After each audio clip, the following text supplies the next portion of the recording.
Bonjour chers téléspectateurs de Code 243. Nous sommes ici au siège du MLC en compagnie de l'honorable Fidèle Babala. Bonjour honorable. Bonjour madame. Monsieur Babala, le Front pour le respect de la Constitution avait refusé de prendre part aux assises de l'OUA et aujourd'hui vous semblez enclin de participer au dialogue initié par la CENCO. Le peuple voudrait savoir qu'est-ce qui s'est passé, quelle est la différence avec le premier dialogue et celui à venir? Merci madame pour la question. J'aimerais de prime abord souligner que le dialogue, ce n'est pas une obligation. La manière dont le président de la République avait quasiment convoqué ce dialogue nous a frustrés.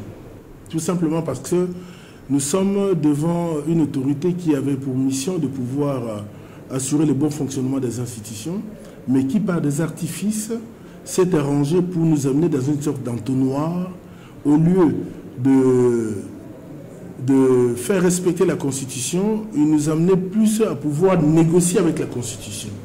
En ce sens que, en lieu et place d'organiser des élections, il pensait que le fait que lui n'a pas organisé des élections, on allait pouvoir passer cela par perte et profit et ne pas lui tenir comme responsable, mais plutôt nous mettre autour d'une table, comme disent les Africains, autour de l'arbre à palabres, de façon à pouvoir passer tout par perte et profit et lui donner un second mandat. Nous avons refusé cela. Nous avons pensé aussi que quelqu'un qui viole sa propre constitution ne respecterait pas quelconque accord. Les résultats sont là aujourd'hui.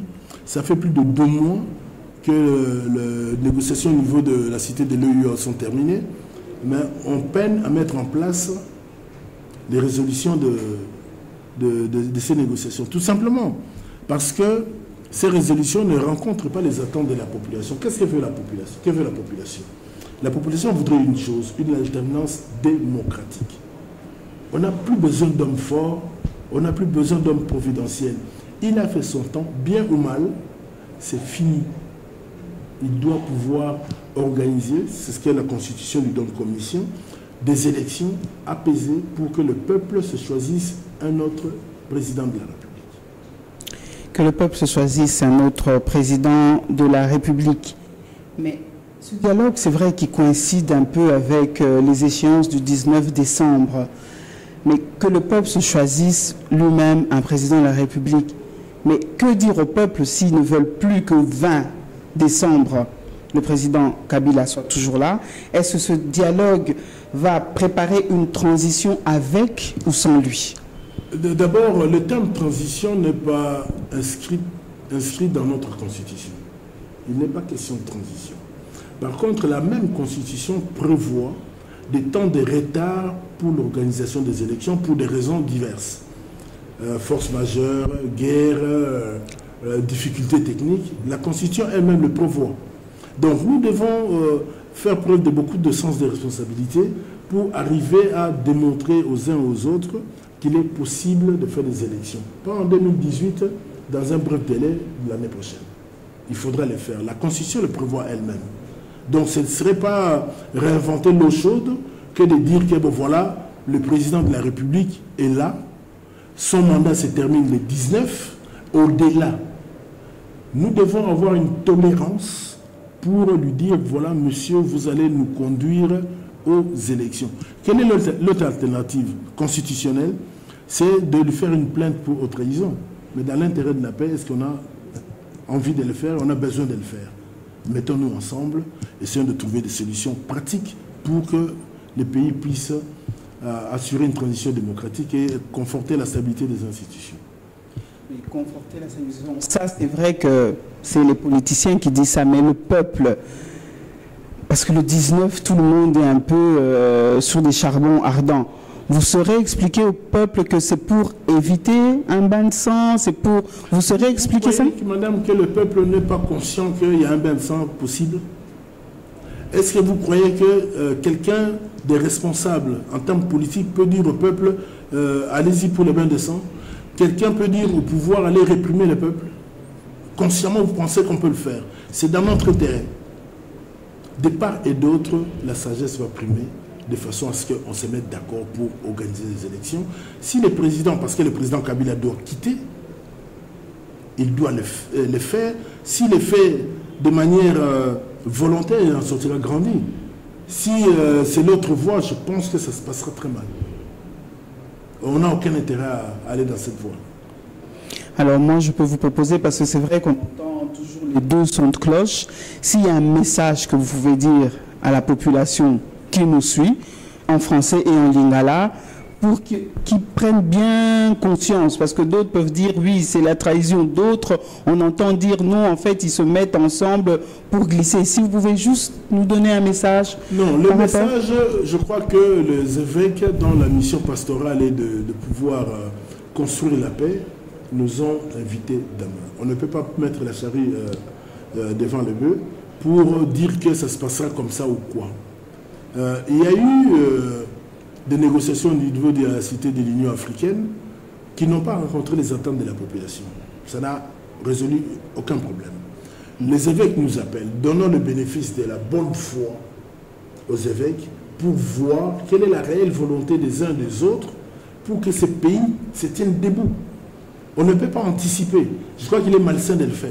On est dans le domaine des sciences humaines. La population n'est pas ignare.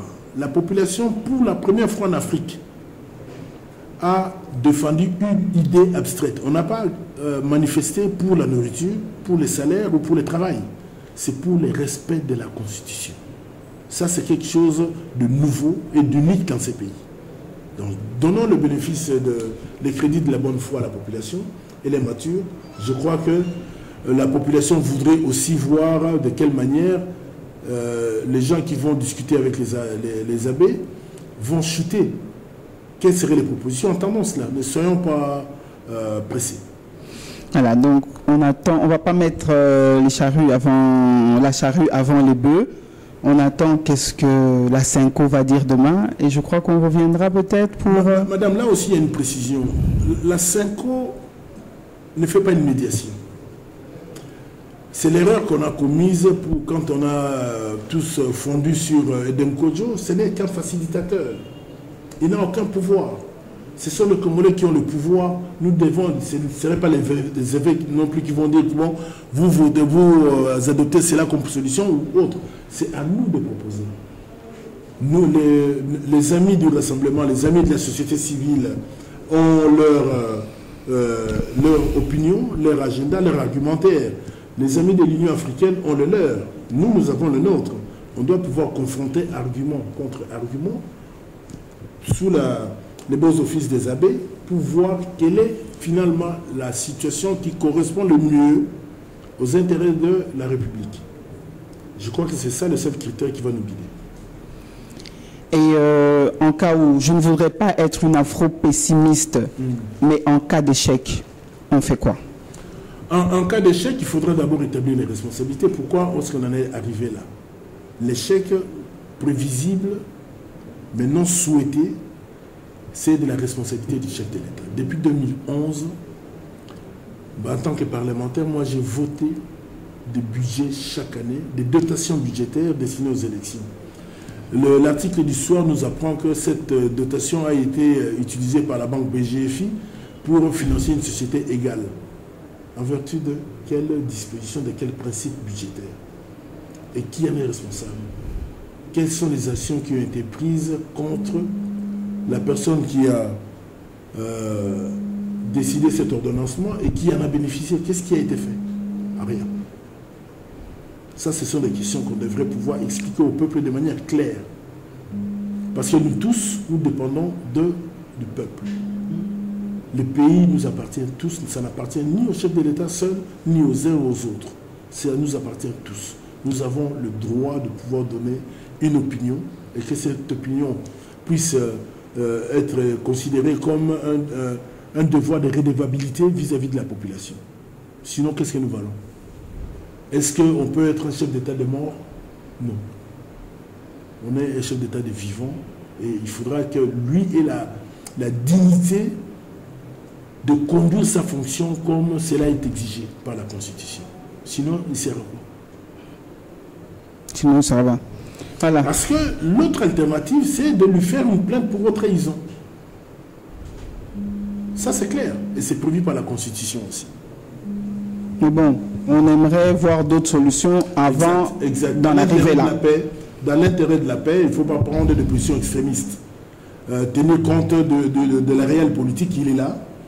Il a commis des erreurs, c'est vrai. Est-ce que pour autant, il faut allumer le feu à la maison et mettre tous les enfants de la maison à l'intérieur de la case? Non. Il faut construire. La sagesse voudrait qu'on puisse construire. Voilà, donc on va pour la construction. Un dernier mot de la fin, honorable Babala? Gardons espoir. Je crois que l'intérêt du pays milite qu'on puisse faire des efforts les uns par rapport aux autres pour que nous puissions trouver une solution qui satisfasse toute la population et nous-mêmes aussi. Voilà, madame. Merci beaucoup, honorable Fidèle Babala. Merci beaucoup, téléspectateurs du Code 243. Au revoir.